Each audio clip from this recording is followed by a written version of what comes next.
Israel investasi besar soal bagaimana PRing, dan ibu mungkin salah satunya. Oh, mohon kalau maaf, saya sebentar, tidak terima kalau ibu dari tadi punya bentar, ibu katanya nggak mau dipotong dong. Iya, sebentar, nanti ibu jawab sendiri, panik, ibu jawab sendiri. panik. Ibu minta maaf buat Israel aja buat saya udah lucu. Jadi ketika saya bilang PRing ya buat saya itu logika yang sangat-sangat dekat gitu, konklusi yang sangat dekat gitu. Why you should ask for forgiveness buat sesuatu yang bukan ibu merasa bagian dari Israel gitu? Sejak Israel berdiri tahun 1948, ibu bisa cek bagaimana IDF itu bisa mendirikan pos di rumah ibu. Umpamanya ibu adalah wilayah Palestina, IDF bisa membangun pos di rumah ibu. Kekonyolan itu banyak dokumentasi. Kalau ibu mau nonton dokumentasi tentang kemanusiaan dari orang Israel sendiri yang melihat ada kejanggalan terhadap praktik-praktik ini. Banyak Bu, silakan ibu cari. Saya ke Mbak Monik yang tadi terpotong, katanya dilarang masuk bunker. Yang non. Iya, itu ada hoax seperti itu dari TRT. Tapi jadi sampai ke WN Cina. Jadi gini, ada testimoninya loh, rame loh itu di medsos. Nah, jadi gini, Israel itu mewajibkan setiap rumah dan bangunan itu ada yang namanya safe house, safe room. Jadi harus beton di dalam rumah untuk mencegah terjadi ketimpa rudal. Lalu kalau memang di tempat publik, apartemen misalnya, nah itu basement bisa dipakai. Jadi istilah bunker itu sebetulnya tidak kurang tepat. Istilahnya namanya mamat, singkatan dalam bahasa Ibrani. Nah, kalau ada yang mengklaim bahwa tidak boleh masuk ke bunker, menurut saya itu bisa terjadi 1-2 kasus. Karena faktanya serangan rudal itu terjadi kontinu ya. Ada 500 rudal dari Iran yang masuk ke Israel. Tapi Israel duluan kan yang nyerang Iran, Mbak? Tahun 2024 jangan lupa, April dan Oktober Iran menyerang Israel duluan. Kita bahas bunker dulu. Oke.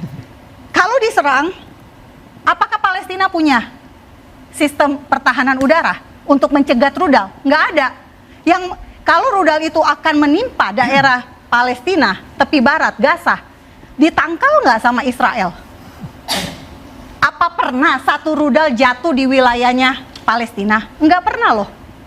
Jadi kita harus juga respect pada apa yang dilakukan Israel. Kalau ada 1-2 orang yang nggak benar, saya yang mohon maaf. Karena Israel itu bukan malaikat. Aku jadi mohon maaf atas nama Israel sih. 1-2 orang yang error ada aja. Nah, sekarang boleh nggak saya nanya? Kita bahas nih dari tadi, Palestina dijajah. Sejak tahun berapa sih Palestina dijajah? Mungkin silakan Pak Nanto atau Mas Hussein, silakan Mas Hussein mungkin. Mas Hussein yang jawab, silakan. Sejak tahun berapa? Buat saya persoalan kemanusiaan tadi dibahas, bahwa silakan Google juga bahwa apa yang terjadi di Palestina sejak 2 tahun lalu sudah paling tidak membongkar narasi Israel. Israel kan investasi besar ya untuk sebentar. Saya ngomong Israel investasi besar soal bagaimana PRing. Dan ibu mungkin salah satunya. Oh, mohon kalau maaf, saya sebentar, tidak terima kalau ibu dari tadi punya bentar, ibu katanya nggak mau dipotong dong. Iya, sebentar, nanti ibu jawab sendiri, Ibu minta maaf buat Israel aja buat saya udah lucu. Jadi ketika saya bilang PRing ya buat saya itu logika yang sangat-sangat dekat gitu, konklusi yang sangat dekat gitu. Why you should ask for forgiveness buat sesuatu yang bukan ibu merasa bagian dari Israel gitu? Makanya. Buat saya aneh Bu. Saya sebentar, jangan dipotong. Lagi-lagi kita mainkan di sini. Tolong jawab pertanyaan saya saja, Pak. Bu, kalau angkatan kan ibu silakan Google. Saya nggak pegang HP. Ibu percaya sama Google, Bu. Saya peneliti. Di dalam peneliti sejarah itu bukan soal angka, Bu. Kalau ibu di Indonesia belajar peneliti itu soal angka, Bu. Dan peneliti soal narasi bagaimana kemudian Israel ini mengemas bahwa persoalannya adalah dia terancam oleh Palestina. Padahal kita bisa melihat ada ketelanjangan. Coba lihat gambar tadi Palestina.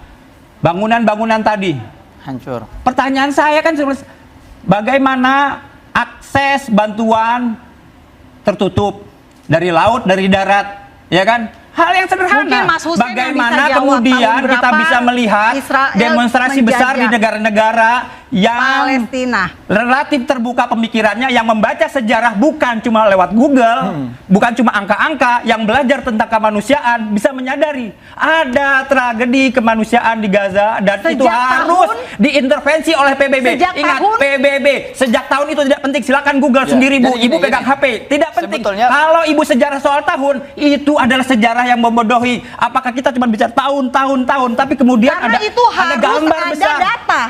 Data itu tidak angka, Bu. Silakan mainkan. Sejak kapan? Saya pertanyaannya sederhana. Sejak Apa? kapan Palestina dijajah oleh Israel? Israel merdeka tahun 1948. Sejak Palestina tidak bisa mengontrol secara mandiri wilayahnya, dan Iya, sejak sejak tidak kapan? bisa, sejak Palestina Sejak harus kapan? melewati pos-pos, sejak Palestina, kapan? sejak Israel Sejak berdiri, tahun. sejak Israel berdiri, Palestina terancam. Selesai buat saya. Sejak Israel berdiri tahun 1948, Bu, Ibu bisa Gaza cek bagaimana IDF dijajah itu bisa oleh mendirikan pos Mesir. di rumah Ibu. Umpamanya Ibu adalah wilayah Palestina, Yudea IDF bisa dan membangun Samaria pos di rumah Ibu. dijajah Kekonyolan oleh itu banyak Yordania. dokumentasi. Kalau Ibu mau nonton dokumentasi tentang kemanusiaan dari orang Israel sendiri yang melihat ada kejanggalan terhadap praktik-praktik ini. Banyak, Bu. Silakan Ibu cari dokumentasi yang kemudian dari pihak-pihak Israel yang kemudian melihat something wrong with their country. Even di Israel sendiri narasi itu kan tidak tunggal. Narasi yang terpinggirkan ini Ibu tidak sampaikan. Ibu itu cuma narasi resmi. Tahun Makanya saya 9 sebut PRing, Bu. Ibaratnya saya bisa PRing. jawab ini. Sebaiknya untuk menanggapi pertanyaan Mbak ini jangan terlalu serius, Mas. Oh iya, iya. Jangan terlalu serius ya. Iya, silakan Mas Hussein. Karena Mungkin biar bisa jawab nanti biar pertanyaan saya sederhana. saya akan Sejak tahun nanti berapa kalau Israel ada forum menjajah lagi saya akan Palestina? nyuruh anak-anak saya Muslim Habib untuk jawab pertanyaan ini. Ini pertanyaan yang sangat Iya. apa istilahnya sangat nggak perlu kita Oke, bahas sebetulnya. pertanyaan receh ini Sekarang pun kita tidak bisa Bapak fokusnya jawab. fokusnya adalah bagaimana Pertanyaan saya kita receh tapi nggak bisa menyuarakan dijawab. terus agar genosida selesai. Betul Pak ya? Setuju Pak ya? Ya, Kita nggak sejak- mau ada sejak kapan genosida genosida itu selesai. terjadi? Kita Sejak tahun kita nggak berapa? mau Tolong disebut melihat dong. aksi berdarah ini Mari terus kita terjadi. edukasi bangsa kita sejak tahun berapa? Kalau dikatakan diklaim Palestina dijajah oleh Israel sejak tahun berapa? Ini berarti sedang menuduh bahwa ini Pak Soekarno, Soeharto semuanya bodoh-bodoh. Oke, saya Karena hanya menurut bertanya, versi kenapa Indonesia tidak membuka hubungan dengan Israel? Karena Indonesia meyakini ini negara enggak legal atau ilegal, betul Betul, nggak? betul. Karena Indonesia masih meyakini ini Coba okupasi dicek sejarahnya, penjajahan. Bu. Bayangkan Ya, mungkin tidak ada di sekarang Google, Bu. ada ada makhluk yang datang Resolusi 181 lalu dia merasa paling paham bahwa ini nggak ada penjajahan dan dia sedang menginjak-injak pengetahuan para politisi kita hari ini. Ibu Pertanyaan Menlu saya kita, sederhana. tanya ke Ibu Menlu kita, ya. Jadi ini aneh. Sadarlah Mbak, Anda itu sedang ditertawakan oleh dunia. Anda itu dibawa ke situ bukan karena kita butuh informasi dari Anda, bukan. Kan semata-mata untuk membandingkan, ya karena harus ada orang pro Israel, karena nggak ada yang berani semuka tembok dia, ya dia undang. Dan masalahnya Mbak ini merasa, oh saya spesial diundang terus. Jadi saya jadi prihatin jujur saja, karena sebetulnya ini tidak mengedukasi masyarakat, meskipun Kalau tapi bagus bisa, penampilan seperti ini muncul bagus untuk pelajar adik-adik semua di rumah. Tulis rujukannya. Perhatikan ya, sejarah ternyata Palestina memang itu diambil dari kemanusiaan itu mahal harganya. Ya, teriakan-teriakan dari Gaza ini teriakan untuk kemanusiaan, mereka yang masih punya rasa kemanusiaan. Maka kalau mereka yang tidak punya respon kemanusiaan, merasa oh ini memang pantas dibunuh ini, anak ini perempuan pantas dibunuh ini, kita pertanyakan jangan-jangan dia sudah bukan manusia gitu ya. Itu Karena dilakukan Hamas 7 Oktober membedakan 2023 kita antara manusia pada dengan tragedi teror hewan yang itu namanya menewaskan kemanusiaan. 1.200 orang Dan ketika menculik seluruh 251 dunia hari orang, ini sedang sampai hari ini bersimpati ada kepada 50 Gaza, sandera yang masih ada di ketika Gaza yang seluruh belum dunia hari dibebaskan ini oleh Hamas sampai dan jihad Islam. seorang Greta Thunberg gitu ya. Iya. Jauh-jauh loh. Iya. Jauh-jauh dari dipulangkan oleh Swedia, dari Israel, Italia naik El Al. berlayar sampai ke Gaza. Tapi dicegat Mbak di jalan. Ya, Iya. untuk membantu. Pak Iskandar silakan. Oke, ini menarik sekali di perdebatan ini. Cuman aku mau ngasih tahu tadi ya. Jadi ini memang dari dulu kalau Palestina sama Israel ini kan selalu ya sejarah mengatakan demikian. Itu perang damai, direbut daerahnya, Palestina dikembalikan lagi. Ini bicara kita pada saat mereka perang berkali-kali ya. Terus selesai itu yang terakhir. Ini yang terakhir. Itu sudah sering damai lagi, sering damai lagi, sering damai lagi. Puncaknya di mana? Itu yang tadi disebut. Itu yang pada saat tahun 2023 pas ada acara di situ dihajar semuanya. Nah, di sini yang kita harus bisa membedakan. Aku di sini bicara tentang aturan, regulasi, aturan sesuatu negara, ya. Pada saat itu Netanyahu mengatakan perang. Kalau sudah namanya perang, itu sudah tidak ada toleransi lagi. Ini harusnya kalimat perang yang diproklamirkan Netanyahu harusnya PBB harusnya berani Cut itu ya, Pak, ya? mendelete atau membatalkan. Tapi sampai sekarang tidak dibatalkan. Sehingga aturan perang, Pak, perang kan ada indiscriminate, Pak. Nah, apakah anak kecil sasaran perang? Iya, sebentar ya. tetap ada aturannya. Sebentar ya. Itu nggak di- Aturan perang itu sudah tidak ada lagi. Itu Jadi masalahnya. memang Iya, itu prioritas yang adalah betul. tembakkan Masih ada, dan lain masih sebagainya. ada. Cuma Israel tidak menjalankannya. Israel namun melanggar. saya Itu bilang aja.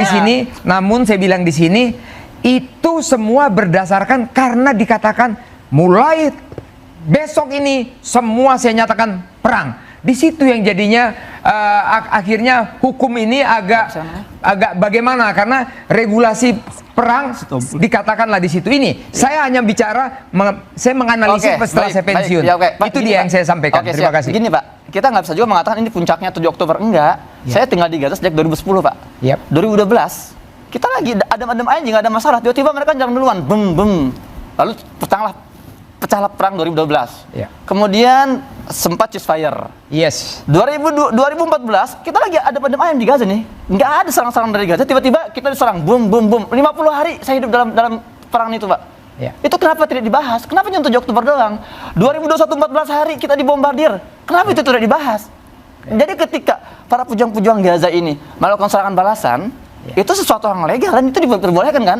Ya. Sebuah negara dijajah itu punya namanya Jadi privilege Mas untuk Hussein membahas, membolehkan gitu kan? terorisme. Bukan Mas terorisme, Hussein Mbak. membolehkan aksi Belanda teror. juga menyebut pejuang RI ekstremis. Nah, iya. Pitung aja disebut ekstremis. Iya. Mana Ini itu terjadi. Pitung pun logika yang sama itu. Dulu. Logika penjajah kan selalu kayak gitu. Dulu Pak logika Jenderal penjajah kayak gitu, Sudirman, Mbak. Jenderal Sudirman dibilang teroris oleh Iya. Di mana itu anjing-anjing gitu. Soekarno itu mulut Belanda ngomong kayak gitu loh. Iya. Enggak. Makanya saya bilang Logika penjajah itu. Saya bilang gini, Mas, kalau Nggak suatu hari nanti Israel itu misalnya mengatakan Membolehkan dalam untuk kitab meneror. Taurat kita ternyata Kekerasan. kita punya hak loh di Indonesia gitu loh. Nanti gimana begini? Oh, berarti boleh dong kita dijajah oleh Oke, baik.